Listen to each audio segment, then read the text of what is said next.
Welcome to Computer Tech Zone. तो दोस्तों, स्वागत है आप सभी का कंप्यूटर टेक जोन पर। और आज हम कवर करने वाले हैं आउटपुट डिवाइस में, जिनमें आज देखने वाले हैं हेडफोन और प्लॉटर, प्रोजेक्टर एंड स्पीकर को, है ना।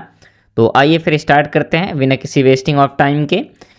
देखो, अब देखने वाले हैं प्लॉटर, है ना। प्लॉटर क्या है? तो यह एक आउटपुट युक्ति है जिसका प्रयोग बड़ी ड्राइंग, है ना, या फिर बड़े चित्र जैसे कि कंस्ट्रक्शन प्लान्स हो गए और मैकेनिकल वस्तुओं का एक ब्लूप्रिंट हो गया, है ना, और ऑटो कैड कैम, इन सब में किया जाता है। ठीक है। इसमें देखो, ड्राइंग बनाने के लिए क्या होते हैं, पेन पेंसिल जैसे या मार्कर जैसे राइटिंग टूल का यूज होता है ना। यानी कि जो इसमें चित्र बनाए जाते हैं तो इसमें पेन पेंसिल मार्कर जैसे राइटिंग टूल का प्रयोग होता है। ठीक है। अब देखो, यह प्रिंटर की तरह होता है, बिल्कुल इसका भी काम भी सेम होता है, प्रिंट करना। इसमें एक समतल चौकोर सतह पर कागज़ लगाया जाता है और इस सतह से कुछ ऊपर पर एक ऐसी छड़ होती है या रॉड होती है जो कंप्यूटर के एक से दूसरे सिरे तक क्या कर सकती है, चल सकती है ना। जब ये चलती है तो इस छड़ पर अलग अलग रंगों के क्या क्या होते हैं, 2 या 3 क्या लगे रहते हैं, पेन लगे रहते हैं, जो छड़ पर क्या करते हैं, आगे या पीछे सरक सकते हैं, जिसे कहते हैं मूव कर सकते हैं, है ना। इस प्रकार से जब छड़ क्या करती है, जब छड़ों और पेंसिलों में हलचल होती है तो सतह पर क्या होता है, किसी भी कागज़ पर क्या चित्र बन सकता है ना। जैसे कि ये मान लीजिए कोई पेपर है और इसमें कोई छड़ है, इसमें अलग अलग कलर के पेन्स लगे होते हैं। तो जब ये छड़ क्या करती है, मूव करती है, तो कागज़ पर क्या होते हैं, चित्र बनते हैं। ठीक है। अब देखो, इसके द्वारा छपाई अच्छी होती, परंतु ये धीमे होते हैं, है ना, और अधिक मूल्यवान भी होते हैं। लेकिन एक चीज़ है कि जब से लेजर प्रिंटर आ गए हैं तब से इनका थोड़ा सा प्रयोग कम हो गया है। ठीक है। आगे देखते हैं। अब देख सकते हैं ये आपका है क्या, प्लॉटर, और ये इसकी प्रिंटिंग की स्टाइल देख सकते हैं, प्रोसेस देख सकते हैं कि किस प्रकार से प्रिंटिंग किया जाता है। ठीक है। आगे चलते हैं। अब देखो, इसकी विशेषताएं, फीचर्स देख लेते हैं थोड़ा सा। तो ये स्वतः पेपर कटर का आकार करने के लिए दस्तावेजों की ट्रिमिंग का काम क्या करता है, आसान कर देता है ना। और इनके पास इलेक्ट्रॉनिक लॉजिक बोर्ड होते हैं ना, इलेक्ट्रॉनिक और लॉजिक बोर्ड होते हैं। ठीक है। अब देखते हैं यहाँ से प्लॉटर के प्रकार, है ना, टाइप्स ऑफ प्लॉटर। तो देखो, प्लॉटर क्या है, 2 प्रकार के होते हैं। कौन कौन से? फ्लैट बेड और ड्रम प्लॉटर। अब देखो, फ्लैट बेड का थोड़ा सा पढ़ लेते हैं।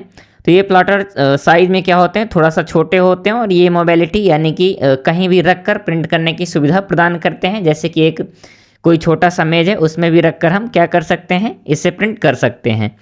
लेकिन वहाँ पर जो ड्रम प्लॉटर होता है, ये साइज में काफ़ी बड़े होते हैं, है ना। और इसमें पेपर की लंबाई क्या होती है, अनलिमिटेड होती है। देखो, इसमें तो एक फिक्स साइज का पेपर लगा सकते हैं, किसमें, आपके फ्लैट बेड प्लॉटर में, है ना। लेकिन जो ड्रम प्लॉटर होता है, इसमें काफ़ी बड़े पेपर लगाए जाते हैं, जैसे कि पेपर रोल, है ना। क्या करता है, बहुत बड़े साइज का पेपर होता है और रोल के रूप में पेपर को इसमें सेट किया जाता है। ठीक है। और फिर वो क्या करता रहता है, लगातार प्रिंटिंग करता रहता है। आगे देखते हैं। अब है आपका नेक्स्ट है स्पीकर। अब देखो, स्पीकर भी देख लेते हैं, वैसे बताने की ज़रूरत है नहीं, ये सब जानते हैं। ठीक है। तो देखो, स्पीकर भी क्या है, एक आउटपुट युक्ति है ना, जिससे कंप्यूटर के आवाज़ के रूप में क्या है, आउटपुट दे सकता है। और ये कंप्यूटर से विद्युत धारा के रूप में डेटा को या इंस्ट्रक्शन को लेता है, फिर क्या करता है, आवाज़ के रूप में आउटपुट देता है ना। प्राय एक जोड़े के रूप में होता है, लेकिन कोई कंपलसरी नहीं है कि ये ऐसे ही पेयर के रूप में आए, है ना। ये सिंगल स्पीकर भी आते हैं, ठीक है, और डबल भी आते हैं। अब देखो, इसका उपयोग क्या किया जाता है, मल्टीमीडिया कंप्यूटरों के साथ। मल्टीमीडिया कंप्यूटर बोलें तो जैसे कि आप म्यूज़िक के लिए यूज़ कर रहे हैं, है ना, और ऐसे कुछ कामों के लिए जिनमें से थोड़ा सा वॉइस की आपको ज़रूरत है, तो वहाँ इनका प्रयोग किया जाता है। ठीक है। इसकी सहायता से देखिए, संगीत, फिल्मों के गाने, है ना, और संवाद यानी कि आपस में बातचीत भी कर सकते हैं, क्योंकि देखो, अगर स्पीकर नहीं रहेंगे हम सुनेंगे कैसे, तो ये भी कर सकते हैं और गाने आदि सुन सकते हैं। ठीक है।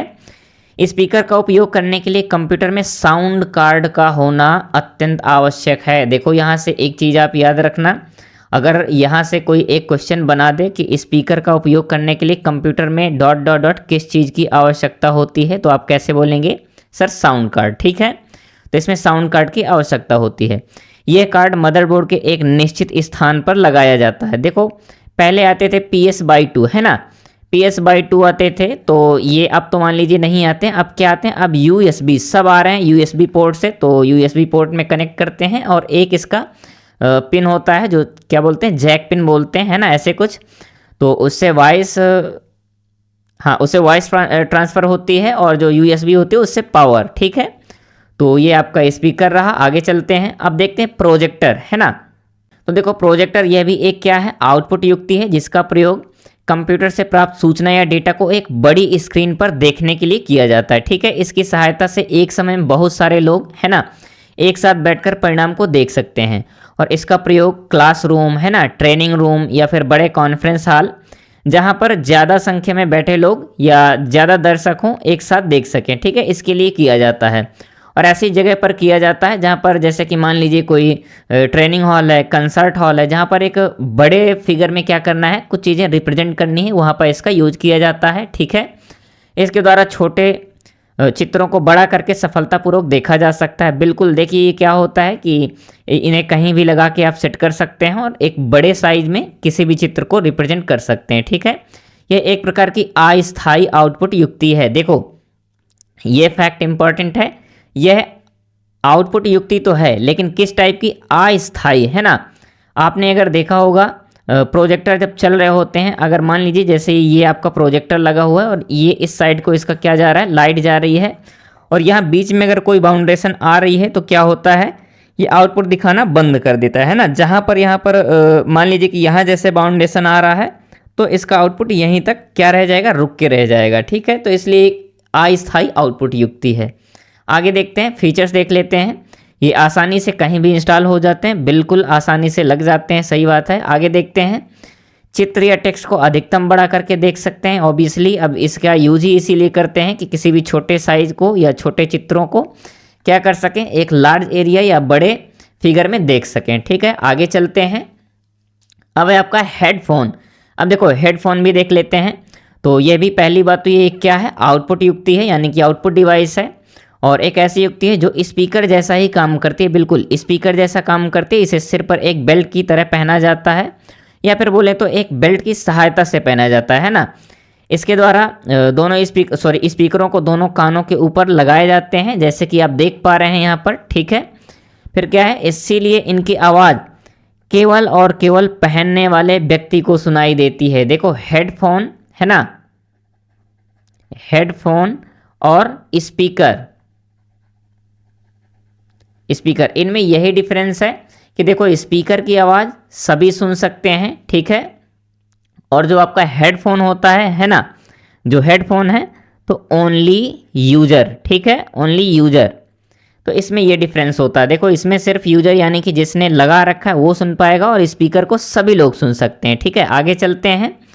अब देखो अभी तक तो ये हेडफोन जो है, अब हेडफोन सिर्फ सुनने के लिए सीमित नहीं रहा। अब इसमें क्या है, इनबिल्ट एक माइक आता है ना, जिसका प्रयोग टेलीफोन ऑपरेटरों, कॉल सेंटरों और कमेंटेटरों आदि के द्वारा किया जाता है। बिल्कुल देख सकते हैं आप। अब इसमें एक क्या है, इनबिल्ट माइक भी आने लग गया है, लेकिन यानी कि हेडफोन में सिर्फ क्या कर सकते थे, सुन सकते थे, लेकिन अब जितने भी हैं सब इनबिल्टेड माइक दे रहे हैं। तो इसमें आप क्या कर सकते हैं, बातचीत भी बहुत आसानी से कर सकते हैं। ठीक है, अब देखो आजकल लगभग सभी मदरबोर्ड में पहले से ही साउंड कार्ड लगा होता है, तो बिल्कुल आसानी से ये भी कनेक्ट करके यूज कर सकते हैं। इनके फीचर्स देख लेते हैं।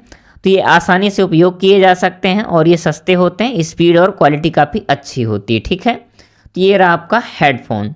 तो उम्मीद है दोस्तों आप सभी को वीडियो पसंद आई होगी, तो प्लीज़ वीडियो को लाइक ज़रूर कीजिएगा। ठीक है, और अगर आप भी या फिर आपके छोटे बड़े भैया बहन कोई भी कंप्यूटर से रिलेटेड किसी भी एग्ज़ाम की तैयारी कर रहे हों तो उनके पास वीडियो को शेयर ज़रूर कीजिएगा। और हाँ, एक चीज़ और, अभी जो हम चला रहे हैं 200+ वीडियो की सीरीज़, तो इसके साथ आप जुड़कर अपने कंप्यूटर को एक बेहतरीन मोड़ दे सकते हैं। और जल्द ही हम स्टार्ट करने वाले हैं टाइपिंग का एक पूरा क्रैश कोर्स। ठीक है, तो इसके साथ जुड़ना ना भूलें इस टाइपिंग क्रैश कोर्स के साथ। तो उम्मीद है दोस्तों आप सभी क्लास से कुछ ना कुछ नया सीख रहे होंगे और सीखते रहें। तो मिलते हैं नेक्स्ट क्लास में, तब तक के लिए जुड़े रहें कंप्यूटर टेक जोन के साथ। थैंक यू दोस्तों।